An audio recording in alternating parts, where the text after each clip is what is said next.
Howdy, Mojave D here. I'm doing well. I hope you are doing well. I really do. This is going to be a sound test. This is take number 26. Because, well, here's the good news. I bought a PlayStation 5. Yeah, 500 smackers. Those things aren't cheap. Anyway, so I can play Red Dead 1 because I'm told it's better on PlayStation 5. So now we have and my son said, got everything all set up. Took a long time, but we got PlayStation 5, we got an Xbox X, and we've got a PC all talking to each other. And the reason this is take 26 is because the reverb, the echo, and I was getting feedback. And so I Google it, and I Google, right. I'm getting feedback and echo on my OBS studio microphone. And so the first video that comes up on how to fix it, the young lady says, she says, if you're getting echo on your OBS studio microphone, it could be anything. It could be anything. It could be anything. Now, what a way to start a how to fix it video. Bless your heart, darling. Anyway, I followed her advice. This is going to be a sound check. I'm not going to use this, but I followed her advice. Let us see if doing what she said to do fixed the problem. But I'll tell you the truth, man. I answered the first two questions. That's the annoying part, man, because I like the way I answered the first two questions. So I got to answer those over again. But I kind of liked it, man. I kind of liked it. It was kind of a psychedelic sound going on there, man. I liked it. All right. That's the end of the sound test. Let's see if it worked. Dang it, we're going to keep that intro just because I don't want to do the intro again. I'm still getting a little bit of echo, but I think it's okay. We'll do another check. Let's jump into the questions. First question that I already answered with a whole bunch of psychedelic feedback and echo was from Aiden Davies, 3085, and he asked, did you listen to the Beach Boys in your youth? Of course I did. I was a teenager when they started and through their rise. And I mean, I don't think there was a household, at least none of the households I knew of, that didn't have Beach Boys albums in them. And they were on the radio. If you got in your car and turned on the car radio, and drove for more than 5 minutes, you were going to hear a Beach Boys song. They were on every radio station, and and at home, that's how we listened to music, was on the radio. So yes, Aiden, thank you for the question. Uncle 760 asked, your favorite concert you've been to? And the answer is 1971. I was 19 years old at Griffith Park at the Greek Theater, and it was Neil Diamond, Hot August Night. And I was there, and he made an iconic classic album from that concert. Of course, not all the songs that he did during the concert are on the album, and it's a 2-album set. It was a great concert for many reasons. One, the Greek Theater is a very intimate, close outdoor theater environment, and it's just set in the beauty of Griffith Park. And so, we got there in the afternoon and walked around the park. It's absolutely beautiful. They have the Griffith Observatory there, the big, powerful telescope, to look into outer space. And, went home. Well, my girlfriend's aunt lived about 10 minutes away from Griffith Park, from the Greek Theater. And so we went home, cleaned up, got something to eat, and went back to the concert. And it was at night, and it was just beautiful. And I believe it was the very, very first time anybody had used surround sound at a concert. I might be wrong about that, but I think it was. And Neil Diamond did that. He was the first one to do that. And he had the surround sound speakers, and it just made the whole experience so much more wonderful. I mean, everybody at that concert walked out of there on cloud 9. It was great. Okay, thank you for the question, Uncle 760. Light Eagle. We'll come back to this one, Light Eagle. I'm going to do a sound check real quick. Make sure the echo isn't too bad. Okay, it seems to be okay. There's still a little bit of echo. So on to Light Eagle wants to, and he wants to know what my favorite Clint Eastwood movie is. I don't think Clint Eastwood made any movies I don't like. I like them all. My favorite, if you got to push on that, is Unforgiven. So thank you, Light Eagle. L1 GHT Eagle, Light Eagle. Thank you. So this one is from Matt Maggieg or Maggieg, Maggieg. Matt, I'm sorry if I'm messing up your name. The name 6122 Salokin or Salochin SALOCIN 7190. Yoim Carter. YOIM Carter asks, what are your favorite musical artists and or songs? And it's followed up by Podex, who also asked, I've been wondering what kind of music you listen to, a favorite genre artist. Greetings from Magnus, Denmark. Thank you, Podex. And Magi, or Magig, Salakin, and Yoim Carter. Favorite musical artists and or songs and music I listen to. All kinds. I like everything. Every genre, and I will binge one genre then another. So there isn't one favorite. It just depends. Like I'll binge Waylon Jennings for a week. He's my favorite country artist. Linda Ronstadt, I might binge her for a week. For through the 70s and the 80s, it was Bruce Springsteen and the E Street Band. Man, I love everything that Bruce Springsteen and the E Street Band did. The Eagles, you can't leave out, of course, the Beatles and the Stones and which, oh my gosh, I'm blanking here. Led Zeppelin, I almost said Def Leppard. So I like all those guys.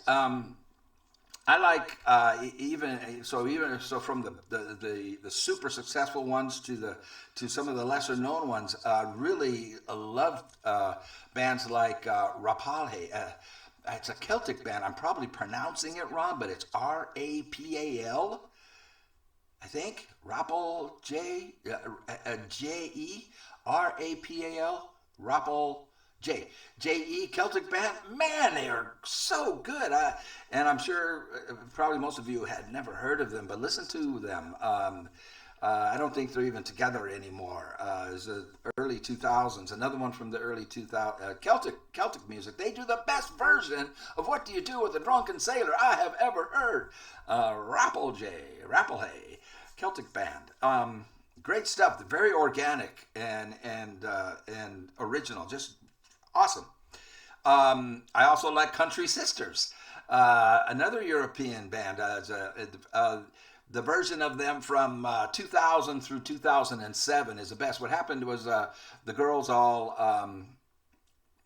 it's an all-girl band, Country Sisters, and they sing American country music, and they're European. So I think that's really cool, and they're good. But the best version of them was the 2000 through 2007-ish version of them.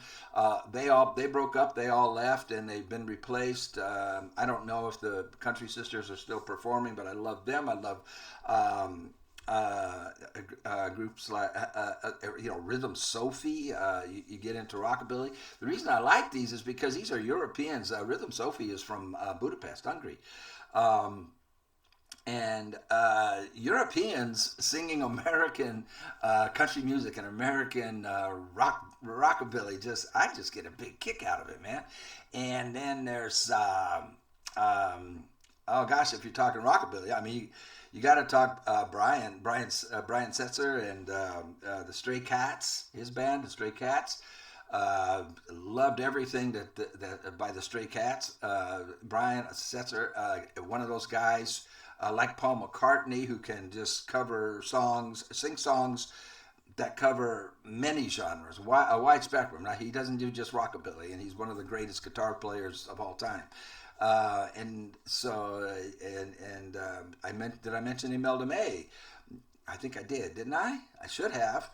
Man, you gotta, do yourself a favor and listen to Imelda May. Listen to Rhythm Sophie. That. So it's a pretty wide spectrum there. You talk about great singers. I'm a voice guy mostly. I like just a clarity of just great vocalists. Like one of the greatest vocalists of all time is one of my favorite bands, Led Zeppelin. I already mentioned them. What was the lead singer's name? You got to be kidding me. Come on, man. He's one of my favorite singers, and he's one of the best vocalists of our time. Oh, dang. Yeah. Okay. Alzheimer's sitting in here. Hold on a second. Dang nabbit. Led Zeppelin. I can't believe this. I'm According to Wikipedia, Led Zeppelin were an English rock band formed in London in 1968. Robert Plant. Robert Plant. What a voice, Jimmy Page, John Paul Jones, John Bonham. I mean, one of the greatest bands of all time. So, of course, speaking of favorite singers and the kinds of singers that I like, okay, now I need to get back to the questions. Hold on. Oh, gosh. Let me see. It's on my phone. I just need to find it again. Here we go. That was from Podex, from Denmark, and from Maggieg. I know how to spell it, man. Magic, Salison, and Joim Carter. My favorite singer, period, for the reasons I've already mentioned, just the beautiful, beautiful voice and a beautiful, beautiful woman, is Mireille Mathieu. Mirelle. Mireille Mathieu. Mathieu.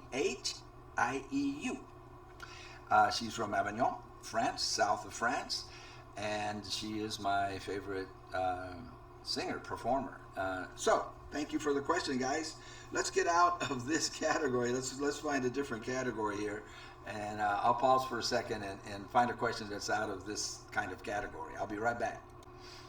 Okay, I found one. Let's get off of the personal likes and dislikes and get into something and get back to the story. This is from JJ44Z, Figard 9855, Fushigibama, Fushigibam, Mace, MASE 8189, and Based Human 1. They ask, after finishing Arthur's story, do you still believe that video games can't tell a story as good as a book? I absolutely do, man. That's personal. That's subjective. It's a subjective opinion, subject to me. Yeah, a video game cannot, or a movie cannot tell a story as well as a book. Here's the reason. For me, okay, this is me. This is just me. I'm not debating you or arguing with anybody. I'm just telling you me. You cannot participate in a movie. Beepity boop boop. I just got a message. Anyway, you can merely observe the movie, right? And it affects you. Yeah, you feel all the emotions. It takes you through all the emotions, and you enjoy it and you love it, but you can't be in it. You can't be in the movie. You can be in the book, and your own imagination can enter you into the book and take you off with your own creative imagination, take you off into and expand with what you are living in the book. You can't live in a movie. You can't, you're merely an observer of somebody else's creative imagination and their creative work. And that's fine. I mean, they're great. And some movies come very, very close. Okay, we can talk about The Godfather. Very, very, very close to the book, because they stayed very, very close to the book. You can talk about Lonesome Dove. You can talk about The Lord of the Rings and others, many others. But all three of these came very, very close to being as good as the book for me, as good of an experience as a book. Why? What do you have? They're based on the book. Okay, the book came first. And they stayed very tight to the book. The Godfather, Lord of the Rings, Lonesome Dove, very close. And wonderful. I love those movies. All three of those movies are three of my favorite movies. But if you ask me if it's better than the book, I say no. Because I lived in The Godfather. I didn't live in the movie. I'm not in the movie. I'm merely an observer of somebody else's work of art. The Godfather, Lord of the Rings. What was the other one I mentioned? Lonesome Dove. Those are just three. I could mention more. Loved them. Loved those movies. They're three of my very favorite movies. But you're merely an observer of somebody else's, of a piece of art, of a work of art, by everybody involved in it. In a book, I lived in The Godfather. I lived in that book. I read that book probably 4 times. I lived in The Lord of the Rings. I lived in Lonesome Dove. I read Lonesome Dove cover to cover again, probably 3 or 4 times, maybe more than that. And it allows my imagination to take the book and what I'm reading and expand upon it, and I'm in it and I'm living in it. So that's the answer to that. From my perspective, and my phone timed out, I got to get back on so I can get to the other questions, but I'm going to take a quick break. Smoke them if you got them. I'll be right back at you. Oh, before I go, I got to thank the people again for that question. It's a great question. That was JJ44Z, Figard 9855, Fuchijibama, and Mace 8189, and Based Human number 1. Thank you so much for the question, guys. Quick break. I'll be right back. All right. As I was out there thinking, I realized that I didn't address the Red Dead Redemption 2 phenomena. It's a phenom. It is in a category of its own, going back to the previous question, books, movies, video games. It's in a category all by itself, because you do live in Red Dead Redemption 2. You live in, not only can you live in that game, unlike a movie, it's like a movie, but you actually become the director and the main character, the main actor, and you can affect the direction of the story. So it is a phenom. It's like all the other video games are on a highway, and they all go down the same road, and then Red Dead Redemption just cut a new path, man. Cut a new path through the wilderness. So that's an exception, and it's not based on a book. It draws from several movies, which may or may not have been based on a book at some time. So it's a phenom. It's its own category. So is playing the game better than reading a book? Depends on what book he reads. Is it? It's. I don't know how to describe it, because Red Dead Redemption 2 is a phenom. It's its own animal. It's its own. They blazed a new trail. So that's what I wanted to add to that question. Thank you guys for asking. Which sports teams do you support, if any? I wanted to get back into Red Dead questions, but I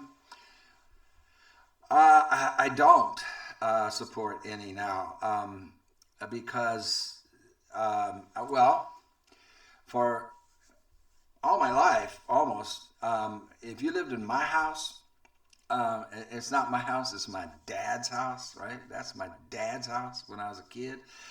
You were a Dallas Cowboy fan and you were a Boston Celtics fan, or you did not live in that house. As simple as that. There's no ifs, ands, or buts about that. So all through the early 60s, in the 70s and the 80s, all the way up until the Antichrist bought the Dallas Cowboys and fired Tom Landry, I was a Dallas Cowboy fan, diehard, never missed a game. It started because of my dad, but I was a sprinter and I was a fast little guy, and I thought, when I was young and I had aspirations of breaking the world record in the 100-yard dash, and the man who had the record for the 100-yard dash was Bob Hayes. And Bob Hayes got drafted by the Dallas Cowboys. So perfect, So big Bob Hayes fan, big Dallas Cowboy fans back. And, Dandy Don Meredith was the quarterback, and, all of that, all the way through till the Antichrist bought the team and just trashed it. I know they won a lot of Super Bowls with those guys, but and I love Troy Aikman, and I love. Now I can't think. He's one of my favorite running backs. I gotta Google the running back. For Pete's sake, why am I getting old? Don't get old.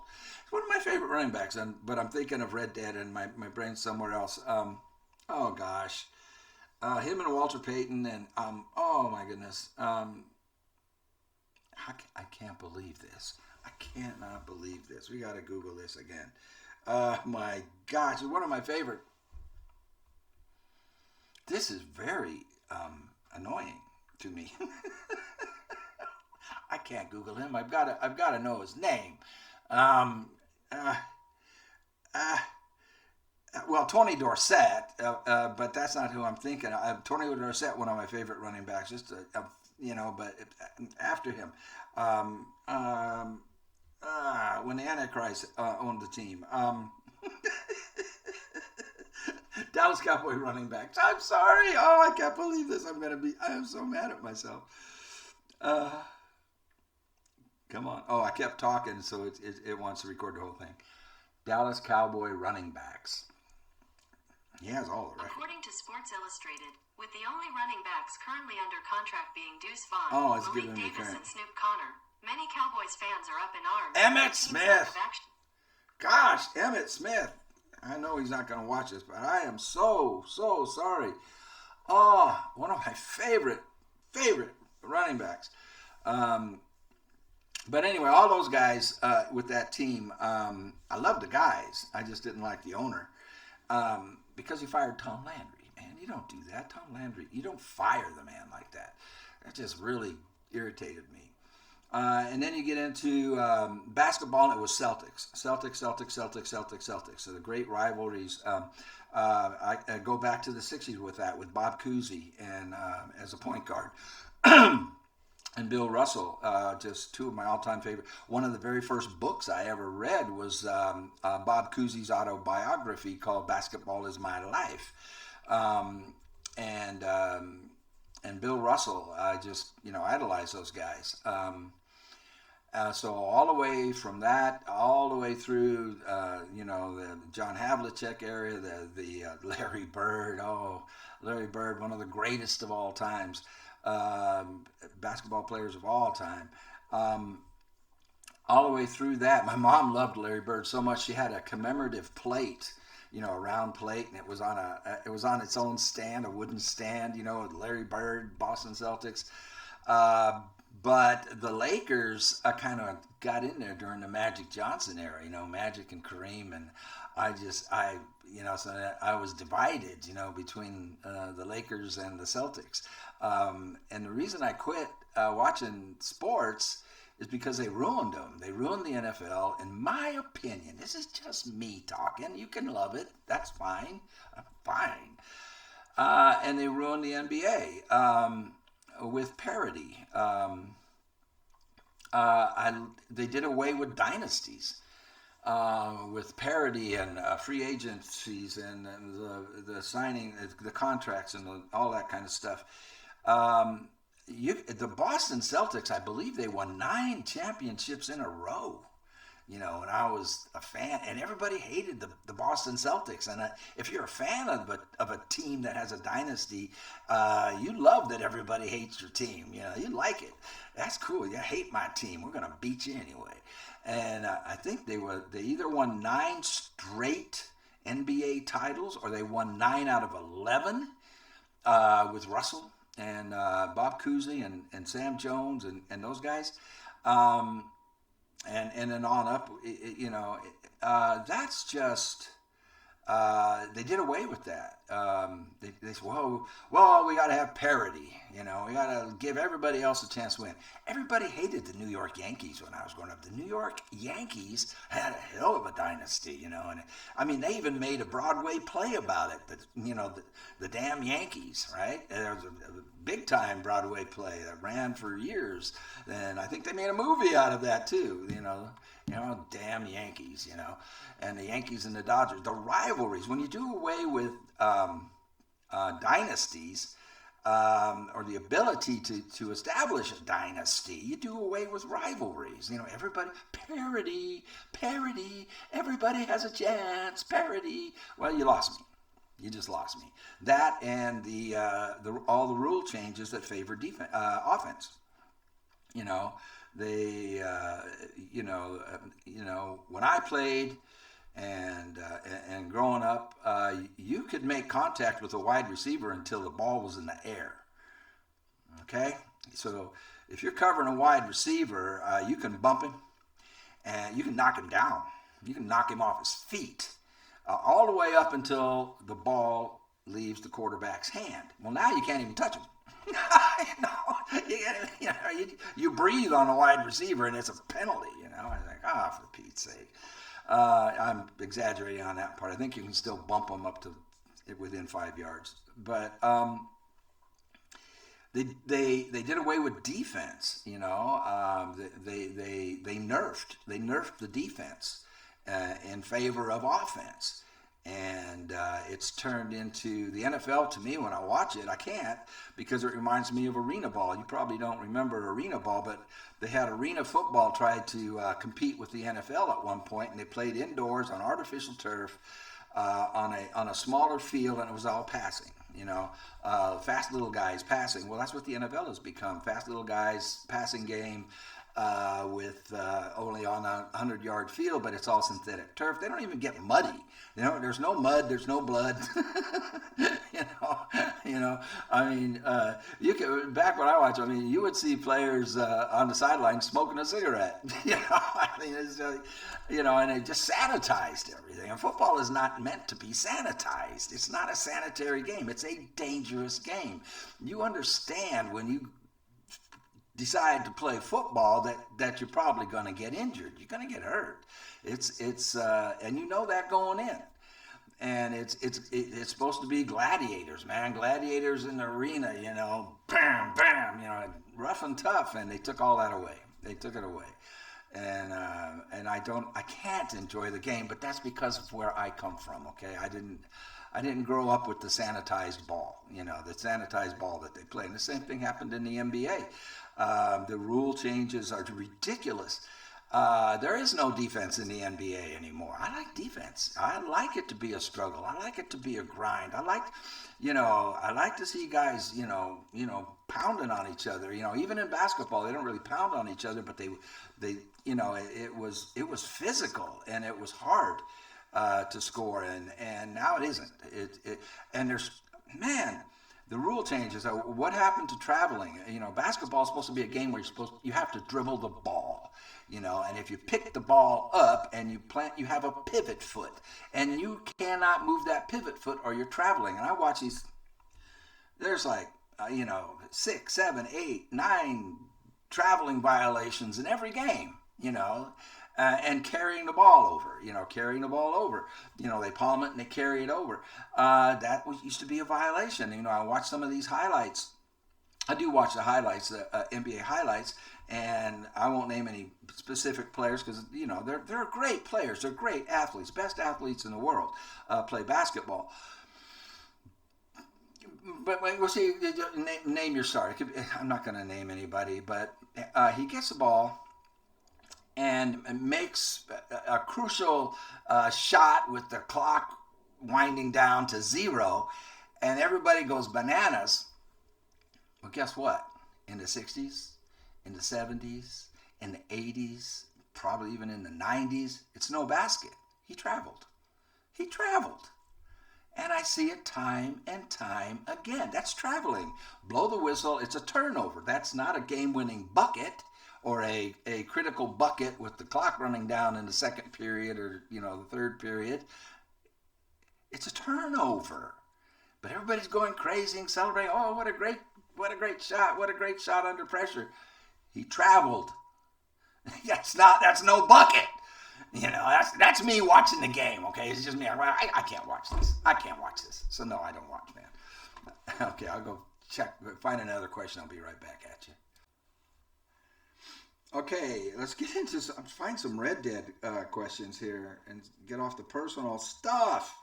Let's see.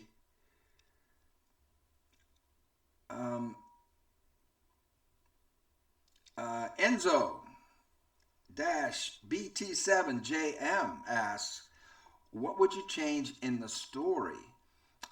Nothing, Enzo. I think it's perfect. I don't know how any change I could think of could make it better. It's a great story, Enzo. Thank you for the question. Shade497 asks, have you seen Gavin? I am Gavin. Shade497. Thanks for the question. Question answers. ANSWERZ. Question answers asks, what did you think about during your smoke break after Arthur's death? Oh, I started to laugh and then I read the last part of it. I just sat out, I just reflected. I mean, I had to compose myself. I really did. I had to compose. I was just composing myself. I sat out. I mean, I took like a 15-minute break, man. Just reflecting on the journey, Arthur's story. I was, and mostly I was just trying to keep my composure, Thanks for the question. Who asked that? Now I can't find it. Shade. No, Shade asked, have you seen Gavin? That was question answers.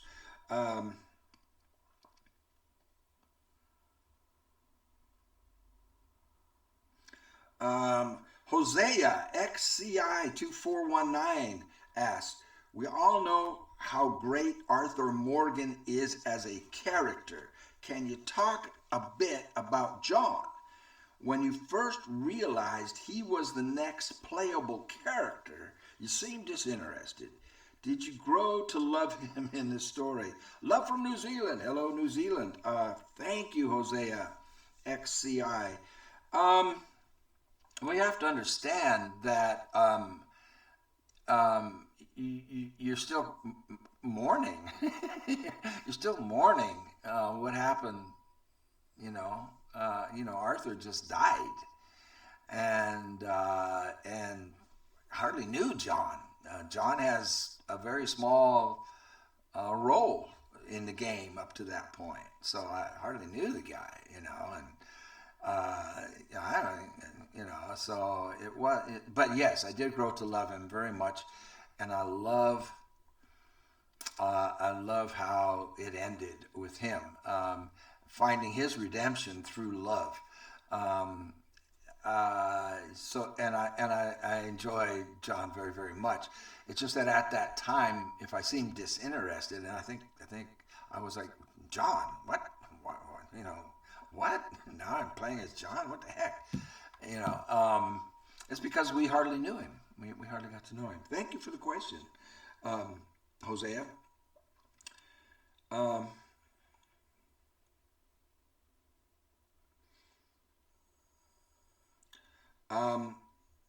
Clay Hare asks, would you consider playing Red Dead Redemption 2 again and putting it on YouTube?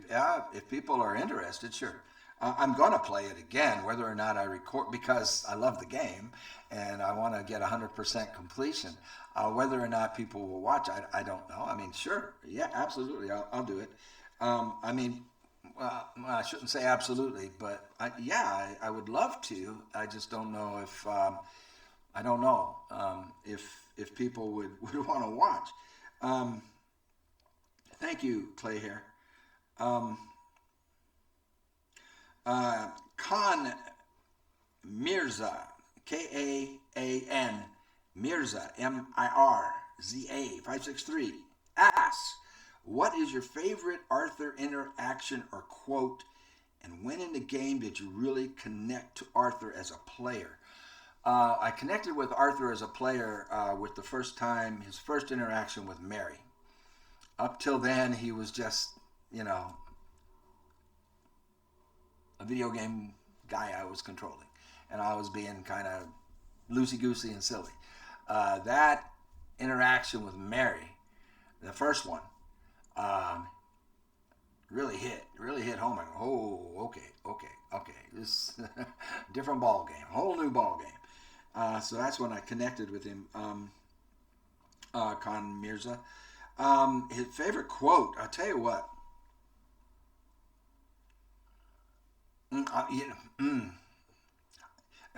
You just saw me not be able to remember Robert Plant's name, one of my favorite singers and one of the greatest singers ever.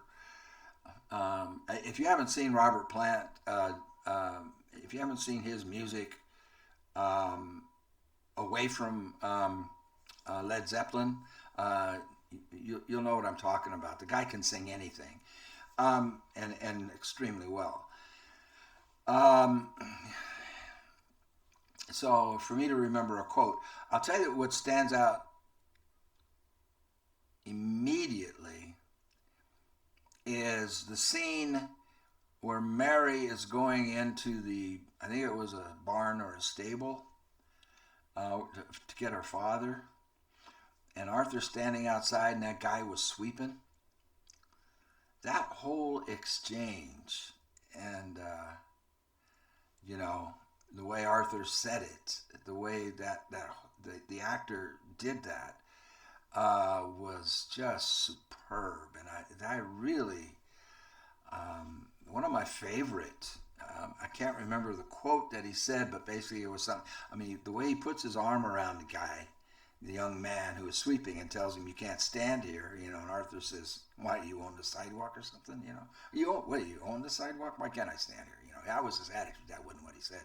But that was awesome to me, and very subtle, but he put his arm around the kid, and he says, now look, I'm waiting for a beautiful young lady in there, and it's a good thing for you that I am, because if I wasn't, you'd be dead already. That wasn't what he said, but that was the thing. And just the way, that scene, to answer your question, I hope, that was from Khan Mirza. Thank you. And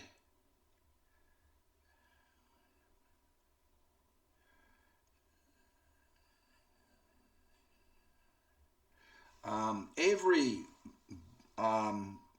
Board Cam asks, do you think John made a mistake not listening to Arthur's advice to not look back and instead avenging Arthur?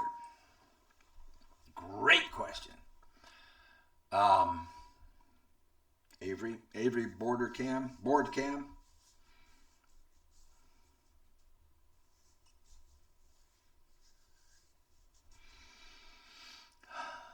You know,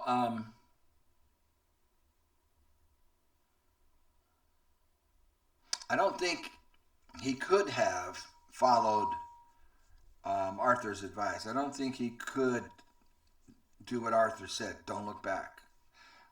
Arthur's advice was spot on, and John should have listened to it, but I don't think he could have. I don't think he could have. So whether it's a mistake or not, as a player, no, I'm glad I got to kill Micah. So, all right. I'm going to take a quick break. I'll be right back. Okay. Brandon Holden, 9734. Thank you, Brandon.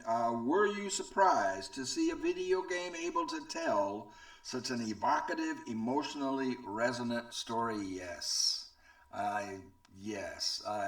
Like I said before, it's a phenom. This game is a phenom. It's a hybrid. Yeah, I never thought it would be possible. Thank you, Brandon. Typical Greek wants to know, I'm curious to know which part of the missions of the game you did not like. Same ones you probably didn't like. All of the collection stuff with Strauss, except the end ones where you get to actually help the people and forgive their debt. Absolutely hated doing those. Thank you, Typical Greek.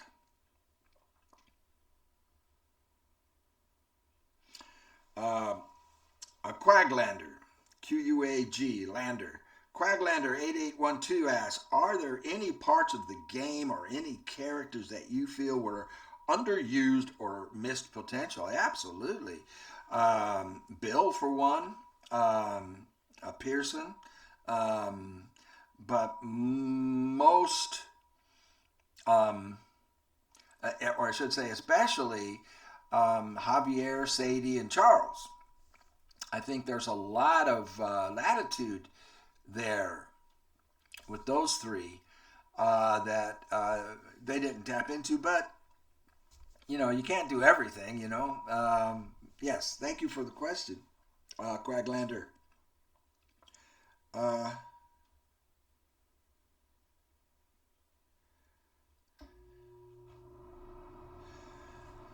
Julius Lupus 7596 asks, do you think Arthur redeemed himself in the end from his life of murder? And do you also think he's a good man? Ooh, yeah.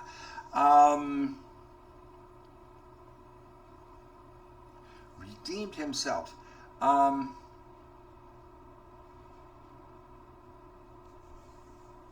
Well, yes. I mean, the blanket answer that covers it is yes, and obviously he did. It's the old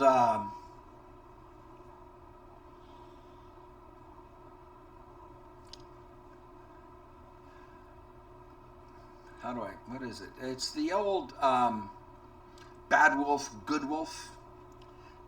Are you familiar with that story? I think almost everybody has heard it, right?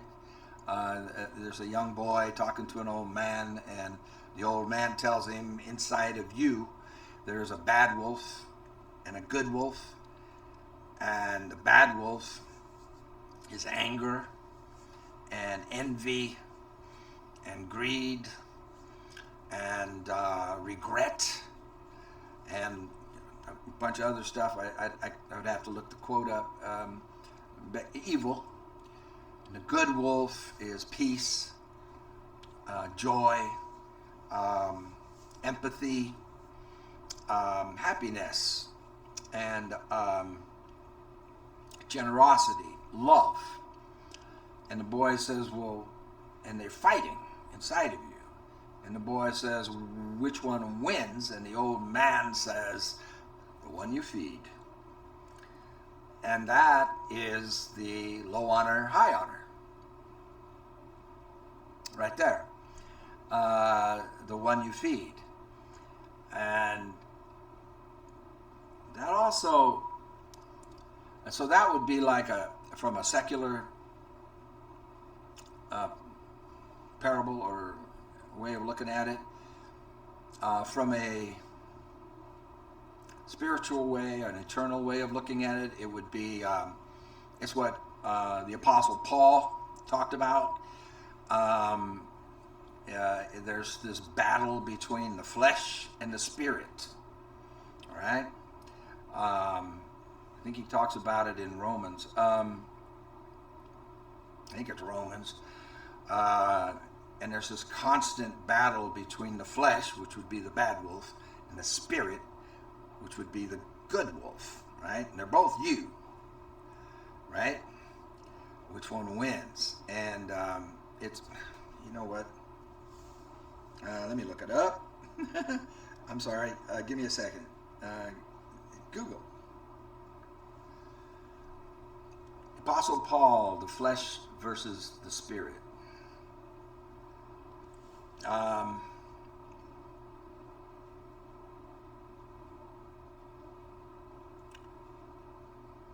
Romans 7:15, I believe. This is not giving me what I want.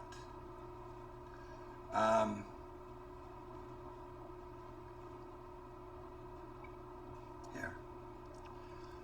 Romans 7:15. According to Bible study tools, 15, what I don't understand about myself is that I decide one way, but then I act another, doing things I absolutely despise. So basically what Paul is saying there is, what's wrong with me? I do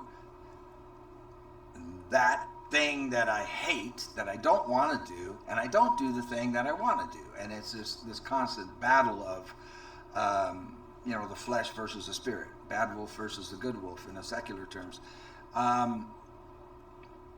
Which one do you feed? But here's the thing about that. Neither one, it doesn't matter which one you feed, neither one ever raises the white flag, ever.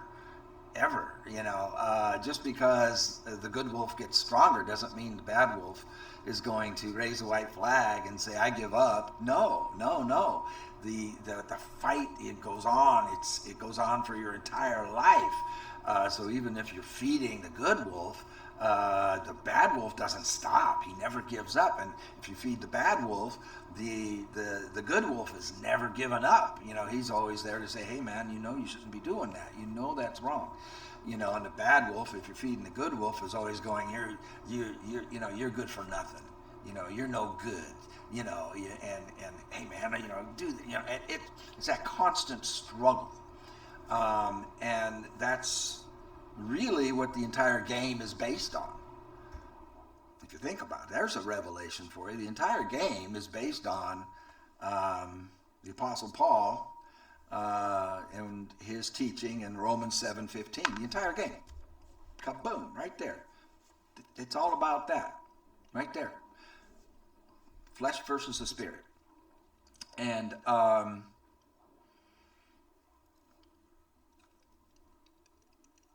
the thing is, just like in the game, the bad wolf never gives up. The good wolf never gives up if you feed the bad wolf. Neither one of them ever surrenders. It's constant. It's this constant battle inside of all of us, and I think that's the universal appeal of the game. It's part of the success of the game, is that this is something that every single human being can relate to. And even when I was trying to be good, right, and keep my honor up, and I'd ride by somebody and say good morning, and he would call me an asshole, I wanted to turn around and drag him off his horse, right, and drown him in the river. Bad wolf. It's always there, man. It's always there. And I think in the end, Arthur discovered who he was. Right? He didn't know who he was until the end. And he discovered who he was. And there's the redemption. That's a secular point of view. This eternal point of view would be if you don't know who God is, you will never know who you are. All right, we'll take a quick break. Okay, I think we have time to do a few more. Let's see.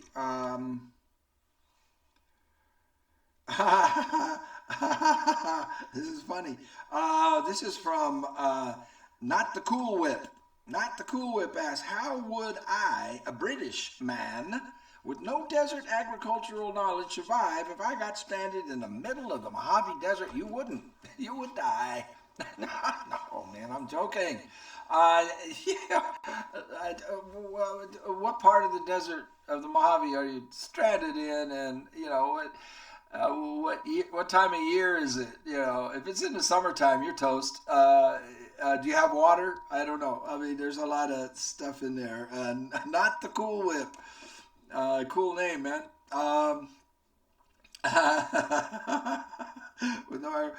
How would you survive? In modern times, like if you got stranded out there right now, I'll tell you what, a big chunk of the Mojave Desert is included in the no-fly zone. What that means is there's no private aircraft or commercial aircraft allowed. It's only military aircraft. And they're doing maneuvers out there all the time. They're always testing things and doing things. So there's military aircraft out there all the time. There's also the BLM out there, the Bureau of Land Management Rangers out there. So in modern times, if you didn't have any water and it's summer, everything out there is highly flammable. You know, there's broken branches and sticks, twigs. There's the prairie grass. There's all the bushes out there, the tumbleweeds, and all of them. Everything is highly flammable. Very easy to start a fire, man. Just gather all that stuff up. Not the Cool Whip. Make yourself the biggest pile that you can and light it. You know, you can light it if you don't have a lighter, if you don't have like a lighter or some kind of, it's still very easy to ignite. You know, with stones or with the stick method, or, you know, if you have some flint or something, it'll get a spark going and it'll catch. And that smoke will be seen. It'll be seen either by military jets or by the BLM Rangers. They'll come and get you. Barring that, again, depending on where you are, dig. You know, hopefully you're not wearing shorts and a short sleeve shirt, you know, in the summertime, because you'll get cooked. You want to be wearing long pants and a long sleeve shirt and a hat, but dig. You know, dig a hole, jump in it, and just pull the ground in over you and die. No, I'm joking again. But no, dig. You'll see, depending on where you are, you might see where water has come through and cut a trench, like a dry riverbed. That's from flash floods. Flash floods will come through there. So look for that and just go down to the low point of it and dig. There's a good chance you'll find water, but you might have to go 6 feet, you know, and you don't have a shovel. You're gonna be digging with your hands. But or whatever you can find, a rock, you know, dig. But don't travel in the daytime. Find shade, find some kind of shelter. Do not travel when the sun is out. This is in the summertime now, if you're there in the summer. Just travel at night. Don't head north. If you head north, you're just going to get in deeper wilderness, you know, just deeper further before you come to any kind of civilization. Go southeast, west, or what did I leave out? Southeast or west? Yeah, southeast or west. Don't go north. How do you know where north is? You can see the North Star. The North Star shines right there very, very brightly, and you can locate that from the Big Dipper. You know, just come off of the tip of the Big Dipper and go straight up, and it'll point you right to the North Star. Don't go that way. Don't go north if you're stranded in the Mojave Desert. Remember, man, they don't call it Death Valley for nothing. I mean, Death Valley's out there, man. if you're in a place where you don't see any washes, where water has come through, but you see hills, get up on a hill, and you can see where the ground slopes. Usually out there in the desert around the hills, it'll slope down like a bowl to where there's a middle part, a low part. Dig there. You got to have water, man. If you don't have water, you've got about 72 hours. So, but I won't worry about it in modern times. Like I say, the BLM is out there, the Bureau of Land Management Rangers, the military is out there doing maneuvers with the planes, Air Force, Navy planes, even Army planes. They're doing their maneuvers and tests out there. So light yourself a big old fire, man. All right. Do you have any scary stories? Thank you, not the Cool Whip, cool name. Orlando Gonzalez asks, do you have any scary stories from the Mojave? No. Well, I mean, I don't know what's scary. Here you go. Here's something we used to do. On Halloween, when we were teenagers, we're in high school now, and because you're not going to go trick-or-treating, when you're in high school. But it's Halloween. We got to do something. So we did this, probably 3 Halloweens in a row. There were 6 of us, or however many wanted to go. I would take my dad's station wagon because it could hold 9 people.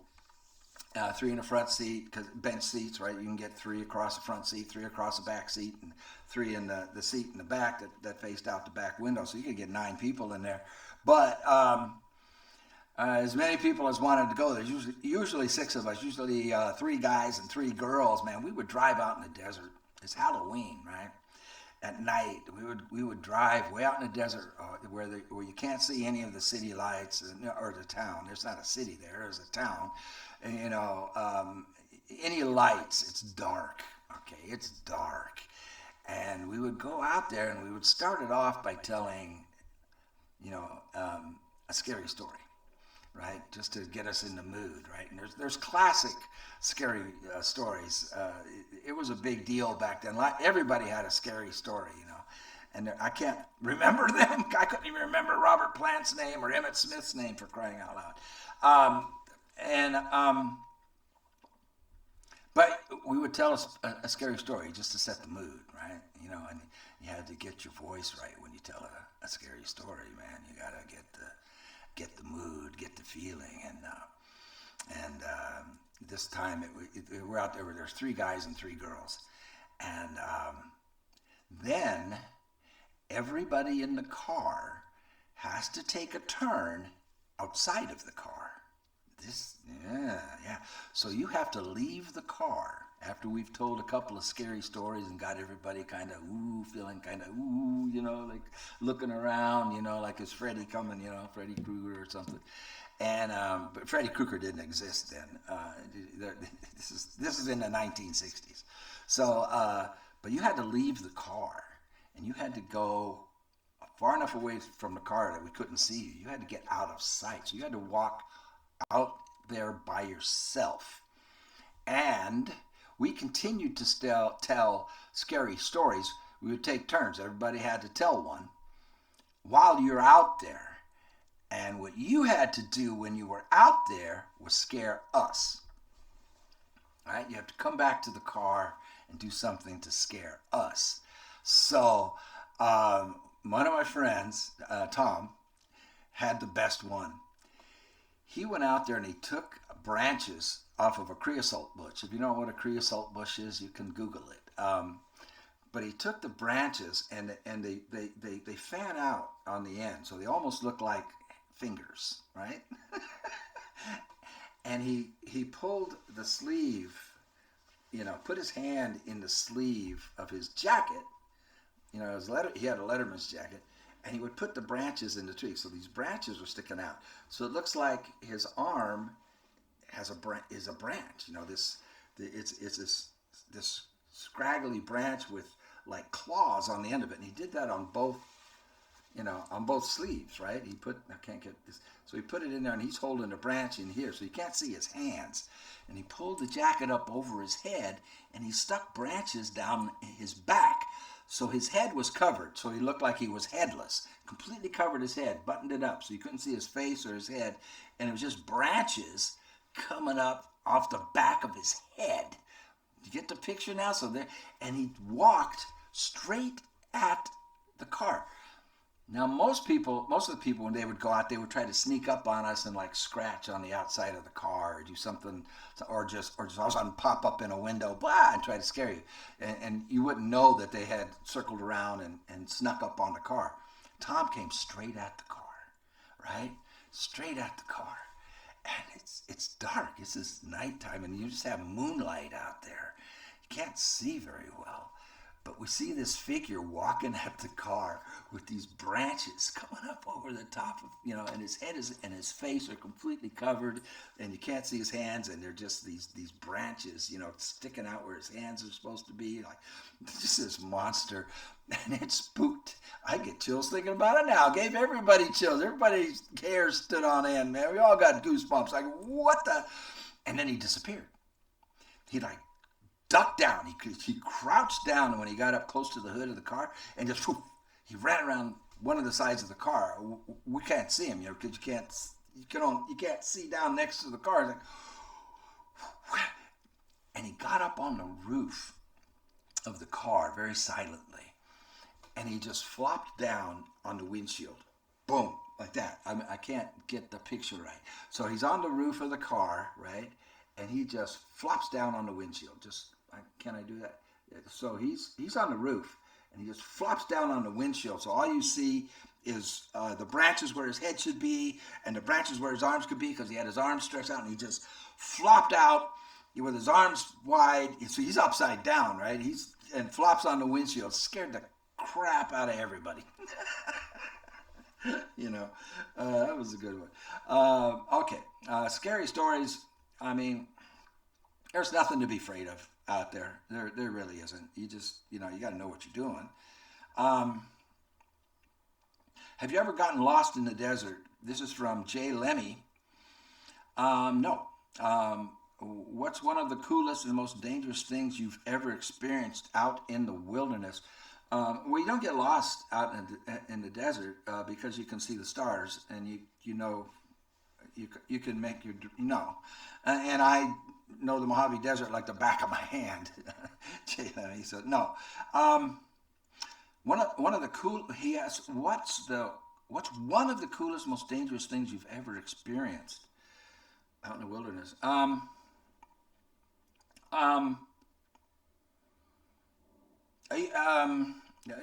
What's dangerous? Ross and I ran 3 miles up the Kern River and jumped in it with just shorts on, and body surfed the Kern River. And the first 3 sets of rapids were extremely rough. You would normally do something like that in a kayak, or something. You wouldn't do it with just your body. Is that dangerous? We didn't think so. And then we floated down the river. We body surfed the river all the way down, 3 miles. Is that dangerous? I don't know. It's probably stupid.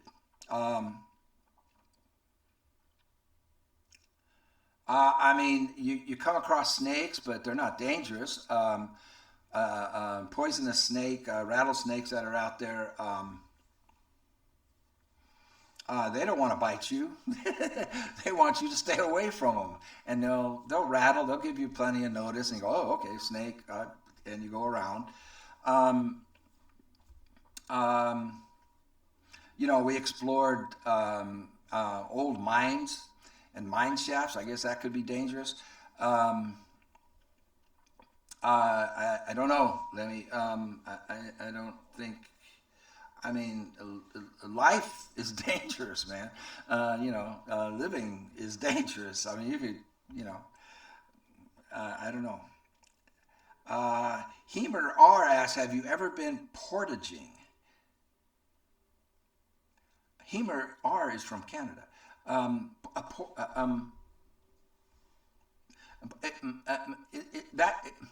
Is that carrying a boat with you as you trek camping, and you're carrying a boat with you? Is that what portaging is, Hemer? No, I've never done that. Do you still camp? No, I wish. Playing Red Dead and all of this is making me want to. No, I don't. It is my favorite thing to do here in Canada. Oh man, I'm envious. I wish I could. Well, I could. I just don't. Thanks, Hemer. David Michael Barnish 7155. What do iguana legs taste like? They're salty.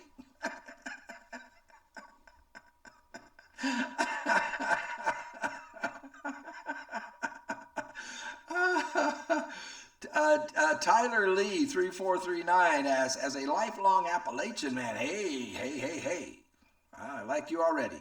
I got to visit the desert for the first time last summer. I saw some very strange phenomena in the sky, and that's all I'll divulge.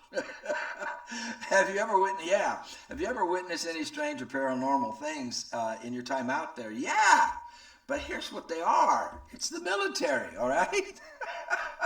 Yeah, we saw plenty, and they're doing things out there. Yeah, plenty of times. And we're out there at night, and we might be camping or whatever, or just being out there at night, and you'd see it in the sky. You'd see lights doing really bizarre things. Like, that's not physically possible. That is defying the laws of physics, what we just saw. But it's the military, man. It's not a UFO. But it's fun to think it is. Okay. Thanks you, Tyler Lee. I think that's it. I think we've gone pretty long. There's a lot of questions I would love to answer, but I don't know if we have time.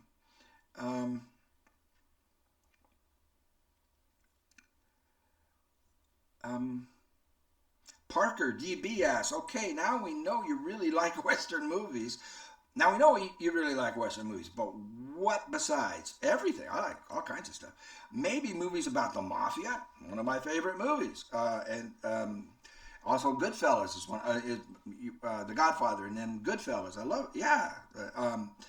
Goodfellas was part of it was filmed here, actually. I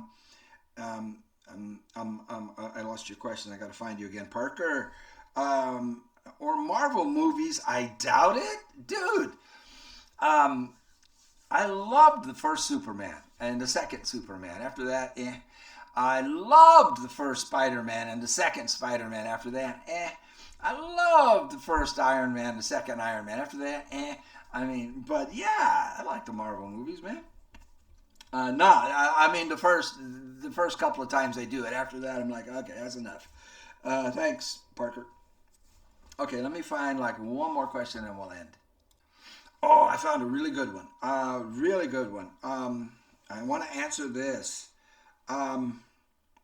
Sheriff Freeman asks, howdy. I'm a European Red Dead and Western fan. Awesome.